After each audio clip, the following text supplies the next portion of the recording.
first and foremost, man, welcome to the pod. We're trying to workshop the name. I think we're going to call it a different basketball podcast. Okay. But since, I'm hosting it, we may call it Big Teeth, Big Beards. I'm not really quite sure. So That's awesome. That's awesome. Yeah, Right. it won't be too bad. But yeah, let's get a little background on you, man. I mean, you have a great resume. You've held so many positions in the basketball industry. Let's just start. Where'd you go to high school? And then, where'd you play at in college? And let's just go through your playing career a little bit. I graduated. I was all over the place in high school, and I came from the East Coast, and I came all the way back to the West Coast, and I went to the Bay Area. I ended up graduating with a class I knew nothing about. Like, probably went to school about the last 2 months, Mount Diablo and Concord. And then from there, I actually played baseball. Oh. And then, a lot of people didn't know that. Ended up playing baseball, went 1 year and played JUCO at Diablo Valley College. And before I played, it was kind of the set. Coach Emilio from Diablo Valley started, what was it called, the Big West. Mm-hmm. So all the JUCO teams could come in, D1, D2 schools. I was kind of recruited at the end, kind of all over the place, D1, D2s. No one really knew if I was even going to play basketball. I was really good at baseball. I was really good at football. So they didn't know if I was going to take basketball really serious. Jon Block came in from Bethany College in Santa Cruz and talked to Coach Emilio. He was starting a new program. They were going independent. And I was a freak athlete. So it was kind of weird. I had to groom. So before I went there, Coach Emilio asked me to go play for him. So it was a kind of a setup deal. I think I was recruited. I started getting really tough letters from Illinois when Lou Henson was there. Yeah. With Big Nagy. Wow. Big Nagy was on me. And kind of unfortunate, I kind of got a weird call. And I think a lot of guidance of kids will get in this situation because they don't have guidance. And I didn't have mom and dad around to tell me what was going on. So I ended up getting a lot of units at summer school at Bethany College. It was Bethany Bible College then. And I went back and I'm thinking, okay, coach, I can come to Illinois. And I couldn't. I'd already been enrolled at Bethany College. So it was a little freak incident. A lot of people would say, you kind of got screwed. I just think it's part of basketball. It's a part of thing that people won't tell. I'm sure I wasn't the only kid that ever went through it, but it needs to be told. And some people need to just get the elephant out of the room. But anyway, as I did that, I went to Bethany, had a great career. I feel bad that it's now University of Vanguard, I think. Okay. Now. But coming up there, it was so many situations that it was going to be William Jessup, that is now a college in Sacramento. That school was supposed to go everywhere. So I was kind of holding on to say, hey, what's going to happen? What's going to go down? And how am I going to go? I got really close to James Clark. That is really close to Phil Handy now, that is the assistant Laker coach. We ended up working out in the Bay Area.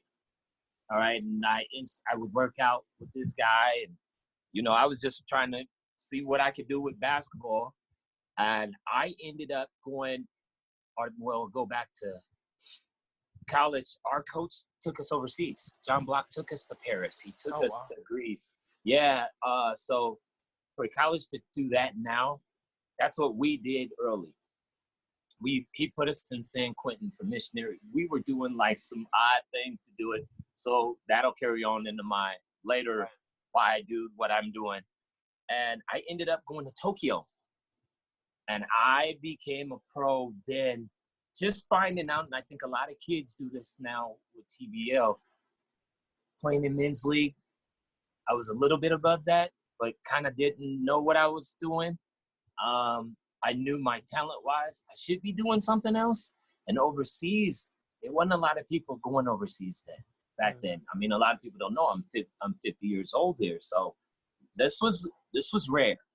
So doing that, and I played with the Tokyo Panasonic Kangaroos. So I did that, and off and on. I'm a journeyman. I tried to do it. I tried to go in every country if I could. My buddies that would play would say, "Hey, come to my team. Why I'm hurt? Try out, practice with us, see if they'll put you on." And I just tried to wait my turn. Go in the CBA, the USBL, and it was really funny because, and I got to tell you, my name is Carlnel, Carlnel. People were putting me down Cornell. Okay, and saying it. So my name was never right, Wiley or Willie. So that never got right. So I never had a problem dealing with that. I remember having a California Angel t-shirt on, and I thought I was cut. And they said, "We said your name." I'm walking out of the building. They said, "No, we said your name." And I was like, "You did?" And they said, "California Angels. We didn't know your name." I was like, "Okay, well, I didn't know." So I had no clue. So Yeah. I did that. And I would just try to for years, I'm going to say 10, 12 years, I just tried to play anywhere I could to stick. And I didn't get cut. I was always on the team. And I do believe in the politics. I get that. There was a lot going on during the time that I was trying to play. So I stuck because of being a pro. I would practice hard. I wasn't high maintenance. You know what I mean? I did what I needed to do. I carried myself well, even when I didn't have much. You know what I mean? I grinded a lot. Drove city to city. We didn't have GPS. So if I'm getting into California, I'm hitting the 5. I'm going through Texas for 23 hours, and then I'm going to find my way up Midwest, or to stay away from the snow. I had to do what I had to do. So, yeah, no doubt. What was the experience? So I had a buddy that played in Japan too, and I mean, he said he really liked it. I mean, what was that experience like for you? When I came, it was really early.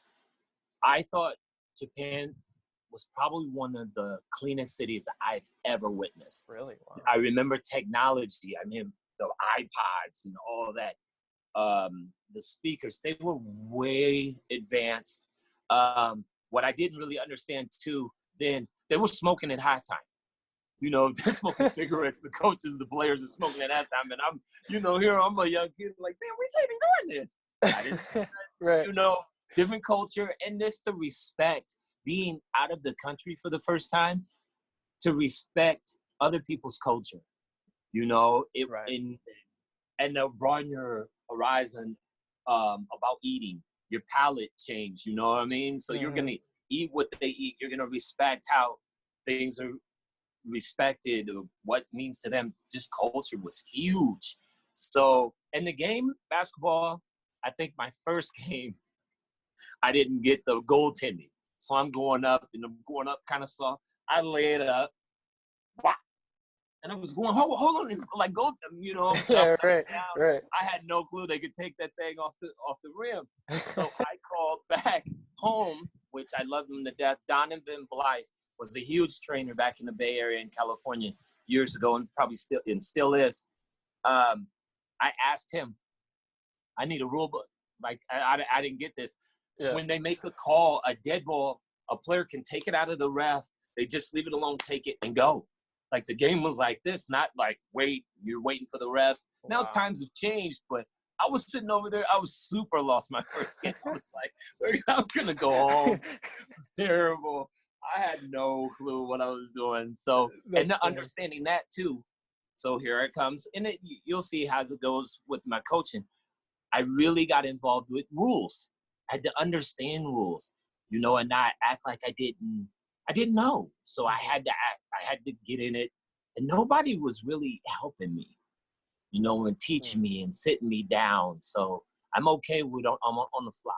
Yeah. You know what I mean? So I think it was the world. It was awesome. It was some things that were a little crazy, but it was awesome for the most part. That's awesome. So now, let's run it back. So you're done playing, your career's over. And now what do you want to do? Are you thinking, okay, I'm just going to go into business, I'm going to go into coaching, training? What's your thought process? So my grandfather in 98, as I was in college, we started a care home for the Down syndrome. Oh, he sent out a beautiful email and asked the family to invest. If they wanted to invest in it, beautiful email how to do it, and I did it. I worked in when I was in college. I still do it. I'm still part owner of it too as well. But to work with the Down syndrome, I just eased up. I wanted to get away from basketball. Well, my coach at DVC says, when you're done playing, come back. I think you'll be one of the best coaches ever. I was like, okay, coach, I don't want to coach. There's no way I can't do this. This is tough. They're not listening. They don't listen to you. You don't know. I could do camps, and I loved camps. I love kids. Anybody that knows me, they know that. So coach brought me in, and I'm in practice, and I'm loving it. And I was like, okay, this is it. And I'm back at Diablo Valley. And he says, I think you should do this. So he comes to Mesquite golfing. He leaves me with the team for summer league. And, I know the offense, so I'm going to put the offense in. I'm going to put the defense in. Right. I'm already thinking I'm the man. Coach left me alone. Like, I'm by myself. And he goes, oh, yeah, no pressure. We go through, what is it, summer league 9 games or something. We're like 8-0. We're going into the little thing. And he goes, oh, no pressure? I've never lost summer league. I said, okay, coach. All right, Here we go. So we go into it, and we win. And I have big-time players like DeMarshe Johnson and them were going to Reno, Mo Charlo that ended up playing. I had big-time players, so it was pretty easy to coach. They already knew the system. The system was in place.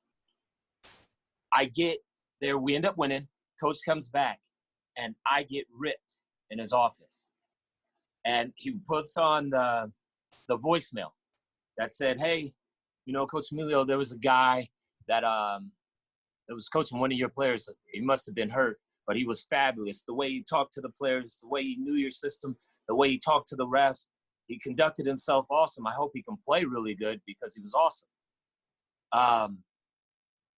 He ripped me because I had a white tee on, $50,000 diamond chain on. I had my hat flipped backwards, and understanding the coach's etiquette. You're a suit now. You have to separate yourself. Well, I was still like a player, and it still is embedded in my head that the passion that he had, and he wanted me to go further. He instantly was like, tuck in your shirt. I can't have my hat backwards. I can't look like them. And I was like, Coach, I didn't get this. You know what I mean? And he goes, you got all the techniques. You're rough around the edges. Are you willing to accept this? It's called a coach's fraternity. Don't disrespect the game. Everything seemed to be pretty good. You were very respectful to the other team. You had your team under wraps. When things got heated, I took care of my team as the coach. I watched them do this. So I watched what's going on, and I said, okay, I get it now. So I did the JUCO and just love young men and to teach them and to do it right. You know what I mean? So as I changed and went through levels, I went to Notre Dame Dinnermere where we had no scholarships. Wow. And how to present myself to speak to a kid and tell a kid, gosh, I'd love you to come to our school, but we have no money to give you. Right. You know what I mean? Right. That's tough. So I understood that. And then to move up to finally give scholarships going to Montana State, coaching at Montana State, and to have scholarships, but then to learn another trait of administration. I think all coaches need to be well-rounded. I think their journey takes them all over the place. I didn't want to be, and I can say this, I didn't want to be that black coach that could just recruit. Right. And that black coach that could just recruit a black kid. Hey, what's up? And I'm going to tell you, let's get the elephant out of the room. Right. I talk to my players every way. Those parents were looking at us like, you're going to take my kid to college. That is their most pivotal moments of their life. They're very, you got to nurture them. And they'd be like, Coach Wiley, you can take him. You know what I mean? So things changed in college. I didn't like the way the NCAA was, about awarding and benefiting rule. I'm going to take care of my players if I feel the need. So I'd cross that gray area. I don't believe in cheating. I wouldn't do that. And I don't want to disrespect the game like that.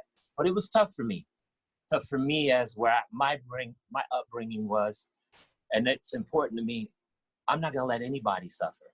You know what I mean? So, I mean, I even had to get penalized and stay out of practice for not following compliance, which I was okay with. But if my kid wants McDonald's, I'm gonna give him McDonald's. You know what I mean? Yeah, right. You know, exactly. I get it, but I don't want people to think I needed to cheat or I needed to do that.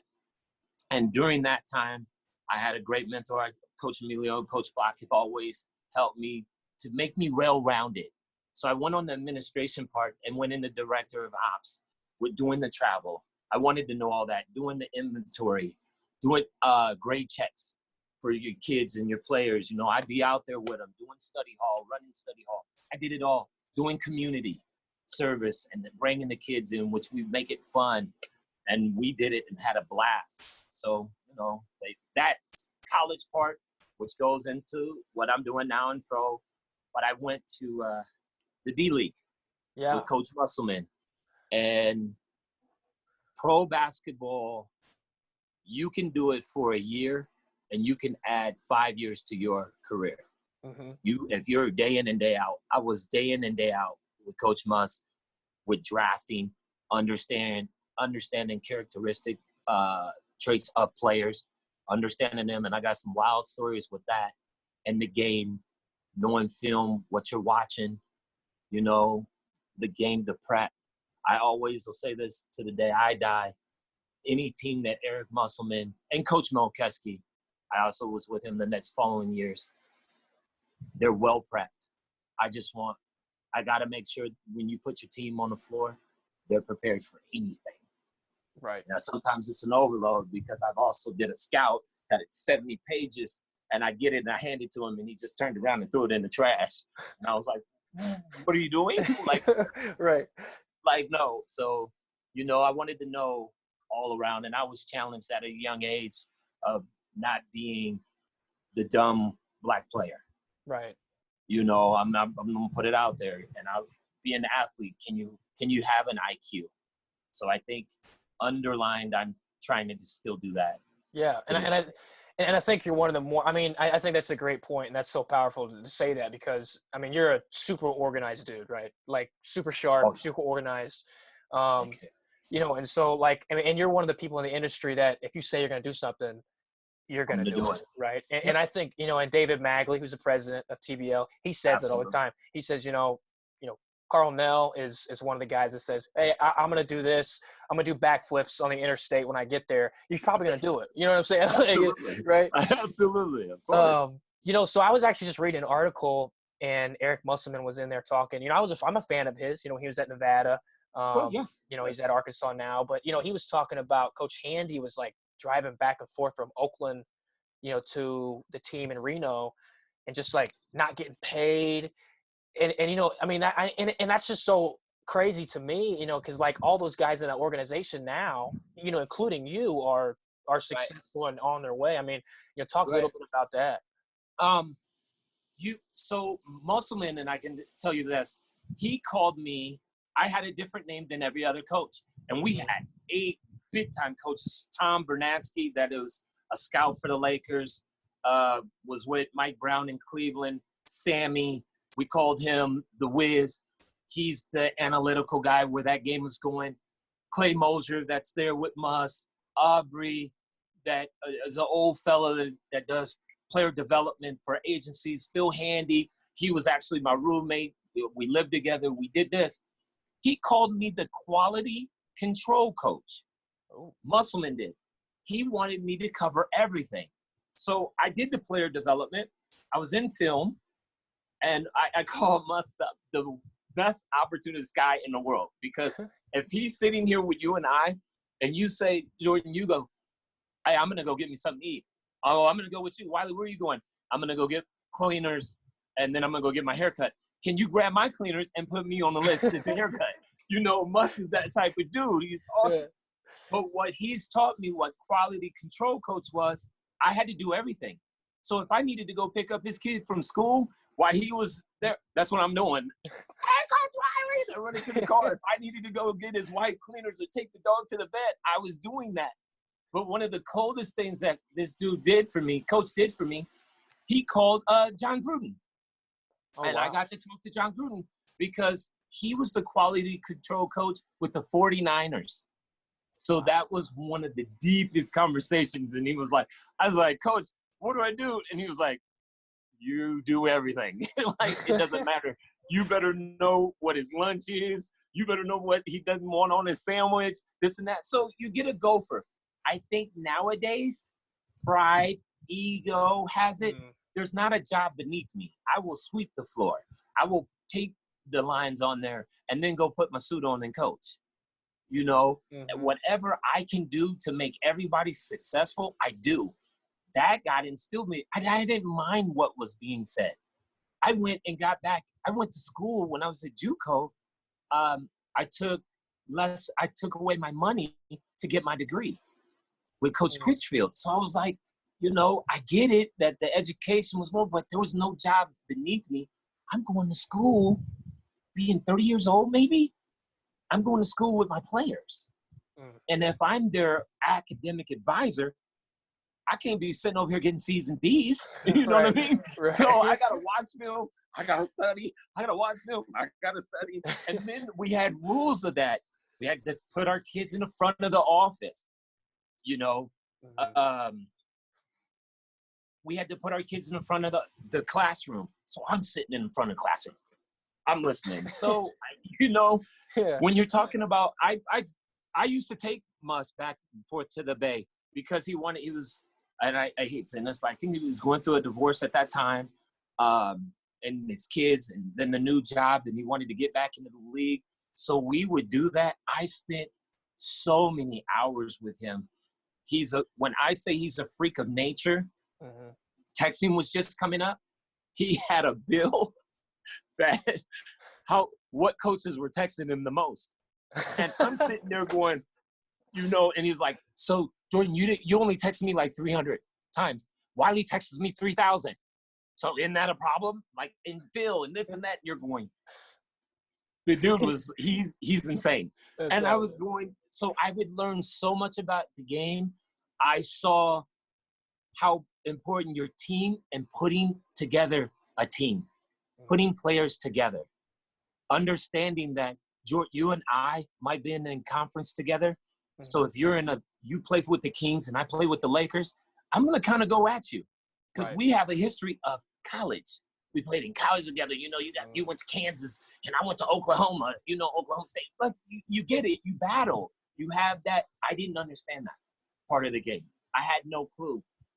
I didn't understand that the way you speak and talk to me outside of the game, if you're being a jerk and cussing at your mama and cussing at your girlfriend, you're probably going to be a jerk to me. Right. You know what I mean? So I tell a lot of guys now, you're being looked at off the court. You know what I mean? If you're not being mannerism, I think you know that. I'll prove that. I don't care where I'm at in this world. You better watch the way you treat people. You know what I mean? Because how am I going to give you a check? How do I want to work with a person like that? Right. Now, you know, a lot of us do. The Magleys and I, we love people. I love second chances. I get it. But some people, they got to understand that grind. It is a grind. Oh, yeah. It's actually a grind at the same time. I think that's interesting. Got to talk to Jon Gruden. I'm actually a huge Raiders fan. So, okay. So you know they're coming to Vegas. So hold on, wait. I got my I got my Raiders pin right here, actually. Yes, let's go. Let's go. Let's go. So I'm a big Raiders fan. They're right here. Their practice facilities right behind us. Wow. You know, Jon Gruden is just a guy that like as being in the sports industry, you want to be in the sports industry, right? And you got a chance to learn some things from him. He's just A1. I mean, and the conversation, Jordan, was so quick. It was super powerful, but it was like I tell my kids if I have somebody I can send an ex-pro to talk to, and I just did with Salim Stoudemire, and he talked very direct, straight to the point, and said, "Good luck. You know, who are you? Are you really going to be that person?" Right. So I instantly was like, "Am I really that dude? Like, I got to get you lunch." But a lot of people don't know, and I say this hands down, you have to learn to serve before you can become the man. Powerful. And that means in general on Who are you? Are you willing, why people are like, I ain't picking that up. I'm not sweeping that floor. You're a black dude, you this, that. It doesn't matter. And as a black man coming up, you tend to get caught up in, well, you're doing that for that guy. And why are you first of all, it's a job. And I think all assistants need to learn, whoever the head coach is, please make him successful by all means. The less he does, the more successful we all are. And he can just concentrate on that. You know what I mean? Exactly. That's how I feel. But that's great. I don't know. Let's roll into some TBL questions, man, because, you know, that's TBL TV and you know, the league has grown today, you know, just added a new team in Syracuse. Yes.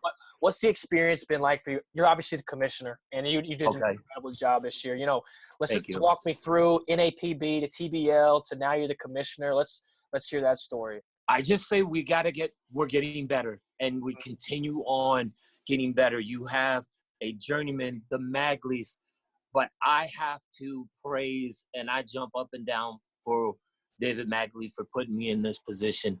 My first year just being an assistant for a team and watching it grow with Coach Mokeski, watching all around the teams, the general. See, we don't get this in the West Coast. This is those leagues out there. These leagues are really known a lot. Even my upbringing is the East Coast. They put on these leagues, and they don't last long. But this one here, this one's special. This one's special. He's getting the right one. The vision of it, getting in the community, giving guys that necessarily I don't want guys to feel that because you didn't make it to the NBA, you're not successful. You know what I mean? You're not pro. Just because you're not driving in the Benz like a pro guy. You know, so the league and what we've had some big-time names that have came across in the league. So the first year just to watch and I'm not going to lie to you, I was mute. My first year, I just wanted to bust my butt, do what I can for the players. I'm an advocate for the players, the owners, the coaches, and all that. So I just wanted us to be successful. But that second year, I came in as coaching, which I thought the world of, understanding the travel, understanding the business. The league is growing. It's a constant grind. It's constant growth. And I think a lot of people are good hearts. They want to do the right thing. I do love that they're paying these players now, and they feel so appreciated. And I knew when I first got my check plan, I was like, this can really happen? You know what I mean? You can get a check. This is hot. You know, you're like, oh my God, I got a check. What's going down? Like, you feel good. You got housing. You feel good. But for the most thing, more than anything, as a young black man, I felt good that I could help my family if needed. I felt that good. But I also felt good that I also saw people that were very unhappy in what they were doing, their jobs. Well, I was very happy to my job. So I've never worked a day in my life. I love playing hoop. I got paid for it. I love what I'm doing. I'm getting paid for it. I'm getting paid to do what I love to do. I think TBL, what it's done for me, and as we continue to grow, I know this kind of sounds corny and weird because a lot of people ask me, why do you do it? I'm more about the success of others. Does that make sense? Yeah. I'm a rare dude, but I love to see other people successful. Now, I get pumped up over that. If I hear some good news over somebody else, I get it, and I know I don't look at it, so don't judge this book by its cover. I look like I might beat your butt. You know, I look like I'm a fight, but that's not happening. Like, if you mess with me, but I get it. But I am so driven over making teams successful, owners successful. I think this is all a dream. The owners want to own a team, right? Players do want to get paid and stay home and play in front of their family and not go overseas. You got film. They can't even watch you. You know what I mean? So you want to do all that. And I like the leg work. I like the grunt work with the TBO. I love what we're doing. And like I said, we just had a meeting just a minute ago before I got on with you of setting the standards. You know what I mean? This is who we are. This is why we are a different league. You know, no discredit to any other leagues that have tried and haven't done. But what's going to be successful because it's about people. It's about community. You know, when you grow up, I still got a kid at the Y that knew me in the Y, and now I think he was a bartender out here in Vegas. I'm just having a nice dinner and a beer with my lady, and he goes, "Do you remember me?" And I said, "I do." Yeah. You know, after all these years, and he was like, "Coach Wiley, you said something to me," and you go, "That's why you do it." Right. You know what I mean? So with the TBL, with you coming along with us, like, I'm just excited because it's so much growth. Yeah. I mean, sky's the limit. It can go on, and you're hands on with it.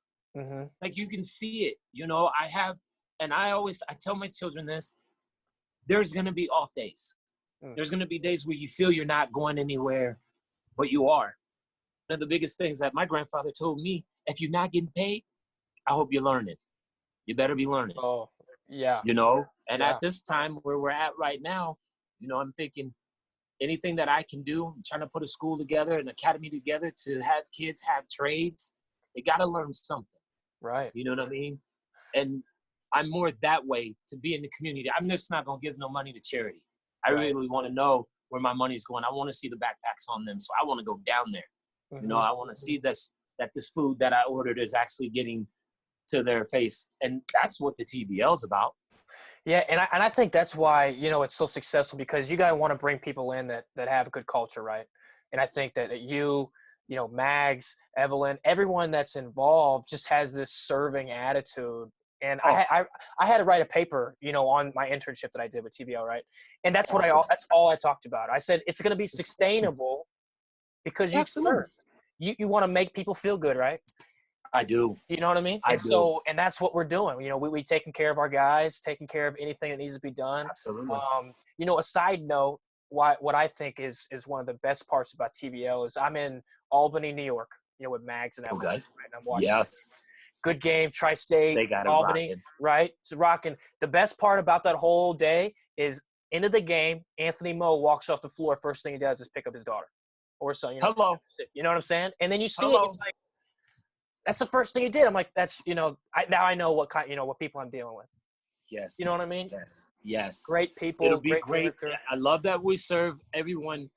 I think the main goal is everybody, we want to fund and make sure everybody is taking care of their families. Right. We get that. But at the time, this is our path, and we have to take it that way. I get it. Oh, I get it. But I love the everyday ambition wakes me up and just drives me.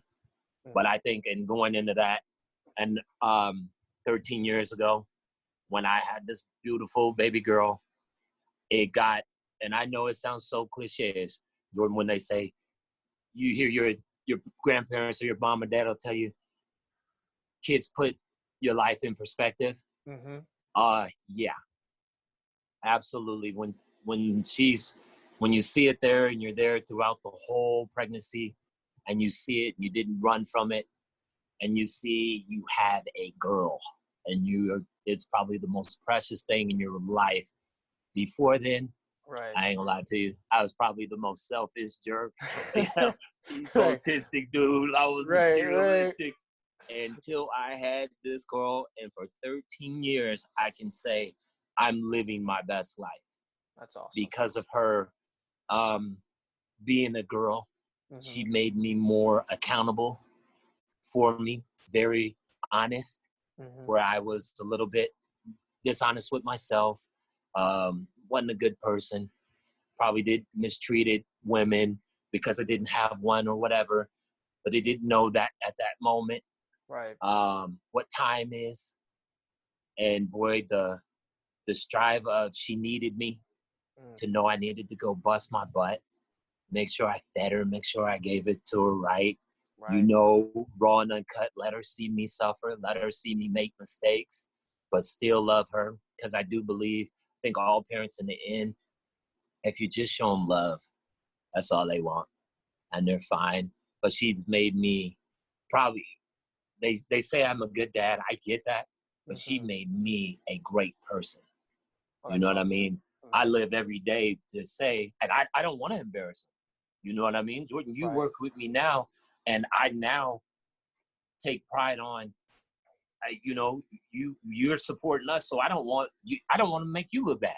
Right. You know what I mean? Right. So, and I don't want Magley's to look bad. Mm-hmm. Anybody that's involved in the TBL and their TBL family, that's family. Right. You know what I mean? So Right. I strive on each and every day on making sure that we're good. I want to make sure I'm the best that I can be for my woman and our kids. You know, we're joining our families together. That's what it's about. Right. That's what it's about. I love my little baby. That's That's awesome. my dog. That's my heart. That's my heart. What grade is she in now? She's in the 8th grade. 8th grade? Ooh. In the 8th grade. Yeah. Going, I know, right? Oh, I know. Oh my God. Oh my gosh. Yeah. But she's picked up dancing. Okay. And she hooped. One of her last games that I still remember, she scores 20 points. She was very animated. She's very passionate. She's really aggressive. And she just said, out of the blue, Dad, you think I could go to dance tomorrow? And I was like, I knew I left. I knew I lost her. But I didn't want to force her. Right. I don't think that was needed. And she's skyrocketing now and about to dance and wants to take it serious and take it to the next step. I get it. I'm in full support. I dig it. That's awesome. That's what awesome. it is. That's right. It's what it is. Absolutely. Let's I know we got, I don't want to take too much of your time, and let's get to something fun. Give me your top quarantine lockdown movie. Let's hear it. I know you guys are locked down out there in Vegas, so I want you to give me the top movie. You're with your lady. You said, okay, here's what we're watching today. This is it. You know what's funny? We watched The Ozark. Oh, best show on Netflix. Okay. Best show on Netflix. Okay, I went to the Ozark. I'm gonna go with Ozark. Can I go down? I'm gonna go down. Yeah, you can go down. Okay, then second, Entourage. I had no clue. We went from the start to the finish, and then watched the movie. Too. Is that good? It's that good. Like, it's real because it's real and fiction all over. Mark Wahlberg did that. He did that. So we watched all that. That was cold. That was a sleeper. 3 is kind of. I gotta go. What'd she have? It was kind of a chick flick. Oh gosh, what was it? Was it Sweet Home Alabama? Oh, okay. Okay. So, so JJ Reddick's podcast plugged Sweet Home Alabama, and I decided, I was like, you know what, I'm just gonna watch it. Nobody's here with me. It was pretty good. It was pretty good. It was pretty good. I was like, look at you, you're like, I didn't know that. I hope nobody. Yeah. Right. That was a sleeper. And then 4, we're getting in Nurse Jackie. Oh, I haven't seen that one. Nurse Jackie. Dealing with, she's a beautiful nurse and how she cares about people, but she's fighting a little demon of her own with addicted to her pills because of pain.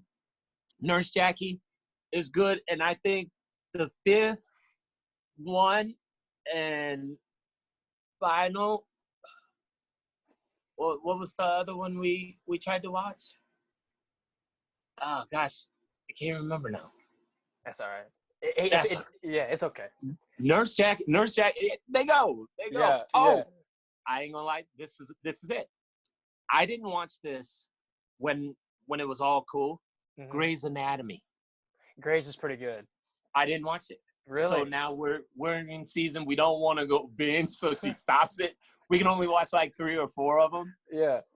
And then we're homeschooling our little one. So her 15-year-old, but he's mine. But we're homeschooling him, so we're very involved, and I'm having fun. That's awesome, man. I'm having a blast. What season are you on Grace? 3. You're on 3? Okay. We're on 3. Who's your favorite character so far? I got to tell you, I love Grey. I love her. Really? I do. Yeah, I'm trying to get on, but then as I'm sitting on the side of the lady, I hear Dreamy. You know. What's his name? Yeah. Yeah. So I dig him. I dig the doctor too, though. You know, yeah. I like Dreamy. He got a little swag to him. Dreamy. I dig it. It. They're tough. But awesome. I like her. She goes through it all. She's in the middle of everything. Yeah. I'm a big Christina Yang fan. I don't know. Oh. I like her. Yeah. It's okay.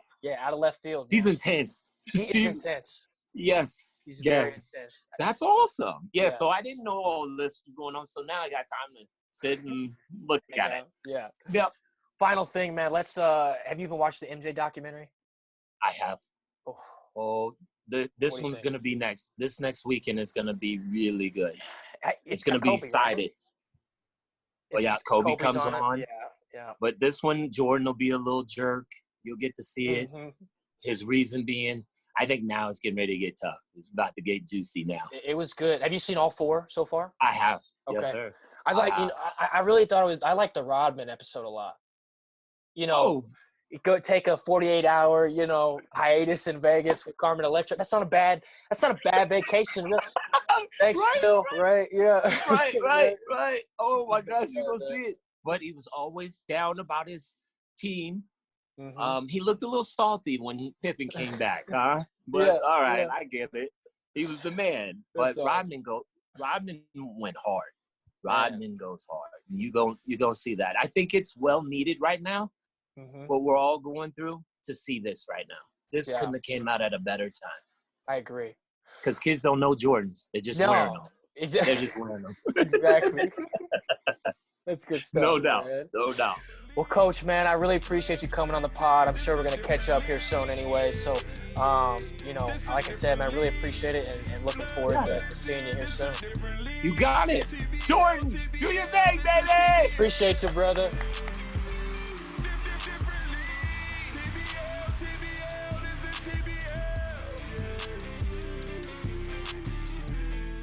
Basketball league.